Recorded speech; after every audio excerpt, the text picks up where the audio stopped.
Everybody, welcome back to Let's Play Saga Valhalla, where I play Assassins Creed Valhalla and tell Viking stories. I'm going to continue forward, investigate this tunnel a bit, and try and figure out how these people got back into this city, or at least who may have let them in. And then we're supposed to do some raids and stuff, or some jobs with the ruler of this city. We're supposed to go out with her three generals and figure out which one of them may have possibly betrayed her. So, should be fun.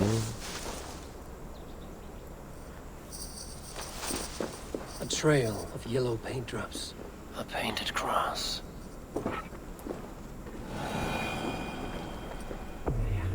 This tunnel leads to the longhouse. The trader marked it with a yellow cross, then opened the way and let them in. The trader must have exited here with a few more, heading away towards the riverbank.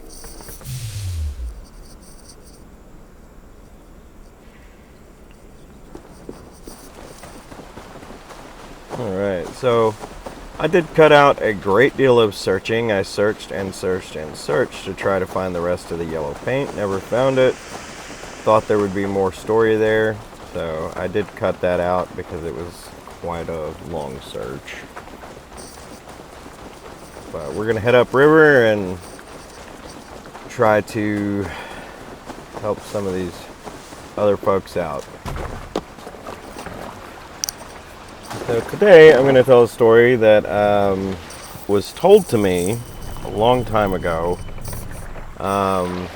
It's one I've always very much enjoyed, and it also showed that, and more aptly, we have a Viking woman who is leading this city, and so I thought this would be a great story to tell. It shows shows how the Vikings treated their women, in rather regard that Viking women were very much what I would consider equals, and in some cases higher than that. Viking women could be rulers. Viking women could own land. They had a say in the votes. They went on raids. Now, most of them had to stay home for sure.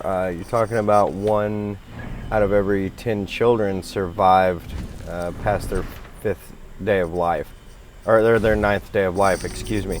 And so, the ideal of the whole barefoot and pregnant or gender roles that people fight against so hard today was something that was literally a necessity of survival in their day.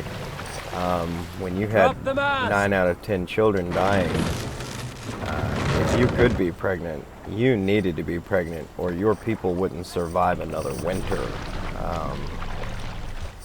And that's a hard reality of having to survive and live in such a harsh environment as these people did, and it also speaks to why they were so determined and stubborn and everything else. It also is the main reason for the raids and everything that happened all over the place. A lot of the times they were taking what they needed, and once they established themselves very, very well, to the point where they were actually living a little better, it was definitely about power and gold and whatnot. But like when the Vikings came to England, they were looking for land. They weren't looking for kingdoms. They were looking for places to farm. They were looking for allies, and the English, Saxons, and so on. Saw them as a huge threat because the church was like, they don't worship our God, so screw them. Deserting her now, breaking your oath, that is what will bring us ill luck. And in many cases, I am honored a lot of the hostilities that happened, at least towards the beginning of the Viking incursion, These hamlets do after not. the raids They're feeding stopped and outfitting Wickman's army. were because of the So church we will and burn because their of homes, the quick and Saxons. devastating, like the thunderclaps of Thor. How did you come to be in Soma's clan? A vision from a Volva set me on this path. Pricked my mind like a splinter, then faded. But I wanted more. For months, years, I ate only henbane, mushrooms, sacred plants, hoping to see something new. My body dwindled.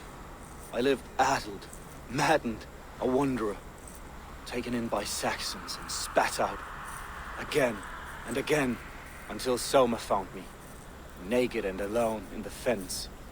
She clothed and cared for me, humbled as I was. I owe her my life.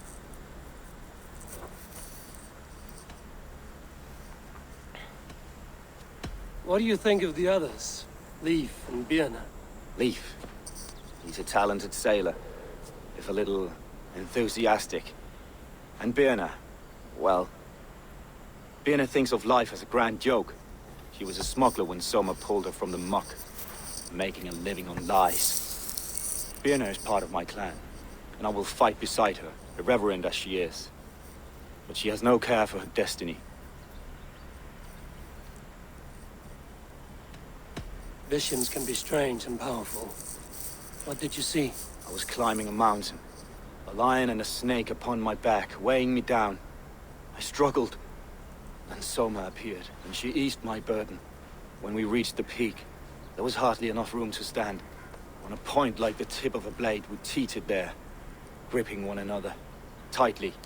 I know it can seem distant, obsessed, but the gods are with us always.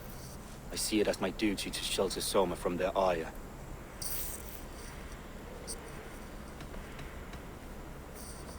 I'm eager to start throwing torches. Now let's rid these hamlets of Wickman's rats.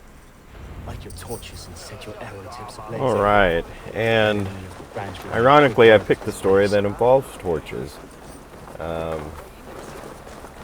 Not the throwing of them, but this was a story I was told. I was never told any names. I was told that it took place in Iceland, but I'm not 100% sure about that.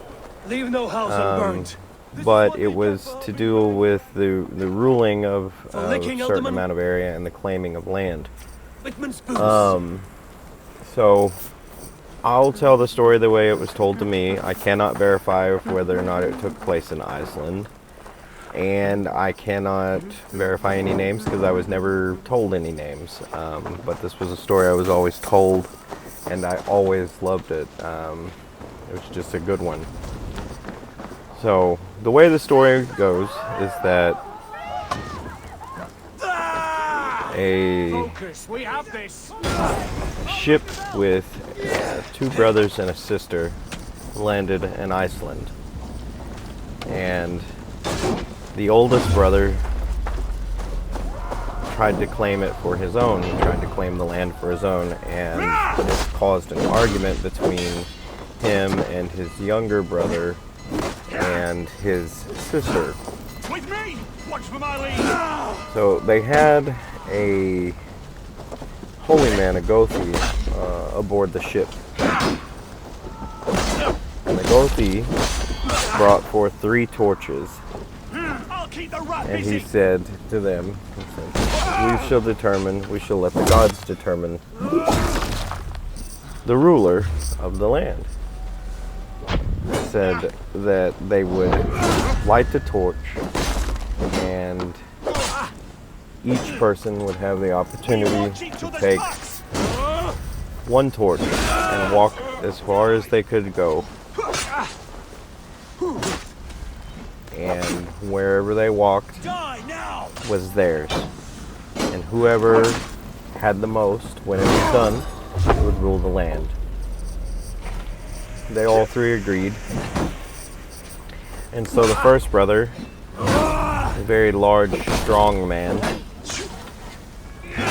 grabbed the torch, lit it, and took off. And there was a windstorm, but he was not afraid of the wind because he was strong. And he battled his way against the wind, and he walked and he walked. He sheltered his torch, and he walked for a solid day and night. And he thought he had done quite well. And when he came back, he described how far he had made it, and they marked it on the maps, and so the second brother was up to go. The second brother was smaller, but he was fast. He was a runner. He was an archer.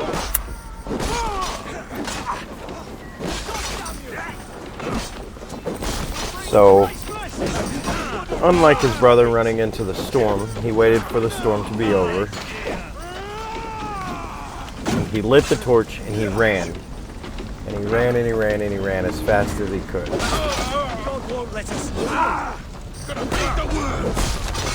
And he ran for a solid day and night. And he claimed about as much land. He claimed more land than his older brother. He returned, and they marked it on the map, and he was gloating over his older brother. Like, you shouldn't have gone out in the storm. The wind burned your torch up. Meanwhile, the sister, she was clever. It is said that she was clever, and she took her blade and split her torch into 4 pieces. And the other two, her brothers, were like, no, you can't do that. You're only allowed to have 1 torch. And she said, and as is, I only have 1 torch. However, it is split into 4 pieces. And the strong brother was like, well, she's right. It is, at least it is 1 torch. It'll still burn up just as fast. And the second brother was like, well, she'll never be able to make it as far as me because no one can run as fast as me. So she lit the first section. On a clear day, she waited for the sun to shine and to be a clear day, and she lit the first torch, the first section of the torch, and began to walk. She didn't run, she didn't hurry, she just walked. And she cared for the torch, and she babied the torch, and she pulled pieces from the bottom of it to feed to the top. And she walked a solid day and night before she lit the next torch. And she did this again, and did this again, and did this again 4 times.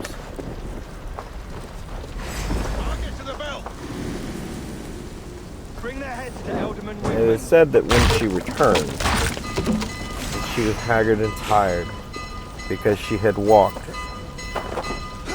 for 4 days and nights carrying this torch. And it is shown that when she was done, that she had walked so far that she had covered more land than both of her brothers put together, and that she was made the ruler of the land. And I really like this story because it shows a level of cleverness. Like I said, I can't verify even if it was a real story or if it was just a tale.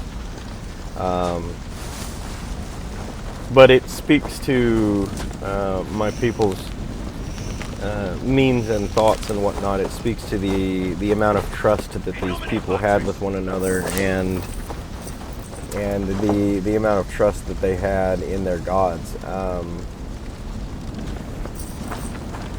And it also features a woman who had just as much right as any of the men to be there and to do the same, to own the same, to rule, as it were. And it tells me something as well, that the Gothi, knowing that the torches would all burn, at least in some way the same, that a clever person, someone who thought, someone who took their time, could absolutely cover more land and would absolutely be a better ruler than a brute or someone who just went for it. So anyway, that's my story. I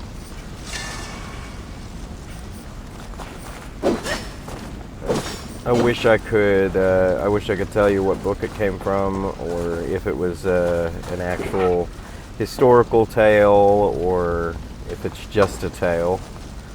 But it was always one that I enjoyed when I was younger, and I still enjoy it very much. But Viking women, unlike anywhere else in the world at the time, Viking women could divorce their men. They could own ships. They could own land. They could inherit land, which was absolutely unheard of anywhere else in the world. They had voting rights because they could own land. People who owned land were the people who were able to vote.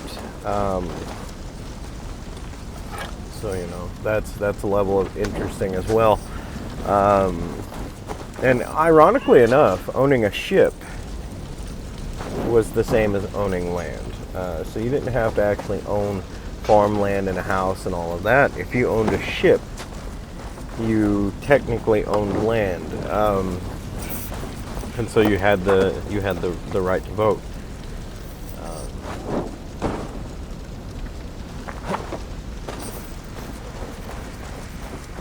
But there's the Viking women, or the Norse women, were a different breed for sure. Not only did they enjoy a lot of freedoms and things of that nature that no one else did in the world at the time, which speaks to the forward-thinkingness of the Norse. They also Smell of burning roof thatch were able to fight, and a heady turf fire. which was not common for the world at the time. But they were able to fight. They were able to fight well. Viking women had to be able to fight because when the raids happened, mostly men went on raids. Now, I'm not going to sit here and tell you, tons of Viking women went on raids. Of course they didn't. They had to be home. They had to take care of the family. They had to raise the children. They had to have the children, or there wouldn't be another generation. So most of them were at home. That's just the way it was. I mean, there are stories of Viking women who did go on raids who were pregnant when they did it. So, it's not saying that they were forced to stay home. They had to stay home, or there wouldn't be a future. Viking women were the future of the Vikings, but they had to be able to fight because the men were gone. When the men were gone, they defended the kingdom. They took care of the homes. They raised the children, and they made sure they stayed alive against raiders or anything else that came. And All right. there's a interesting dichotomy there that a lot of people don't see anywhere else in the world, and I love it. I absolutely love the forward thinking that Viking women were just as good as Viking men in many regards. They were better in some and worse in others. But the reality is that Viking women were placed in a place of power among the Norse culture that did not exist anywhere else in the entire world until in the world's history very recently, and I've always enjoyed that. There are a few other cultures who place women high, but not like the Norse. There was not a brand of equality in a lot of those other places. There's a tribe in Africa that is completely ran by the women, which is also very interesting. But like they are the rulers, they are the landowners, they are the everything. The men are are nothing, or at least in regards to the way the rest of the world worked at the time. They were in that lower station where women sat everywhere else in the world. The Norse figured out before anyone else that placing people on equal ground is better for everyone around you. And I've always thought that was amazing. That in a world where they could have easily subjugated their women, chose to let their women shine and let them become and be a part of the overall survival and glory that it was to be Norse. So, hopefully you enjoyed the story. Hopefully you enjoyed a little bit of the history. We're gonna sail up the river some. I think we're heading to see Björna. I think that was her name, and go from there. And Let's put her in here. I will see you next week as we go on another small adventure with these 3 generals and try to find a traitor. Thanks for watching, everybody. Like, comment, subscribe, and have a wonderful week.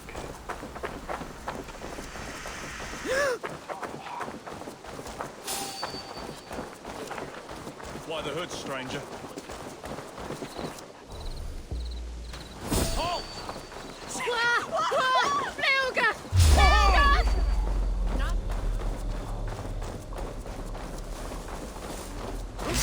Time to die! We keep our wits about us. Stop, you! I'll ring the bell.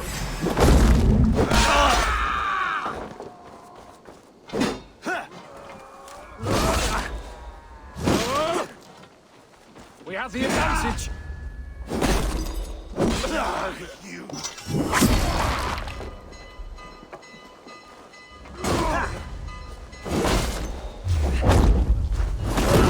I'll kill you!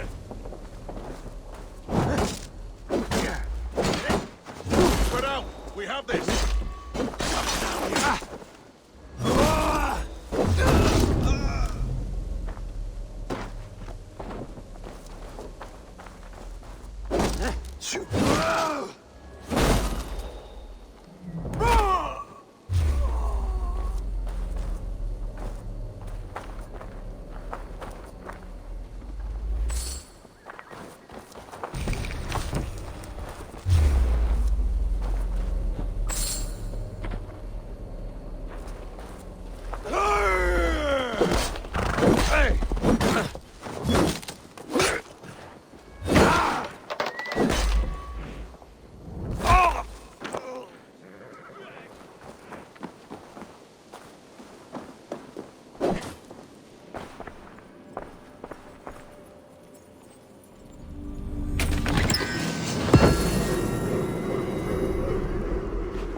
Gets longer, the nails grow, even when the corpse is cold.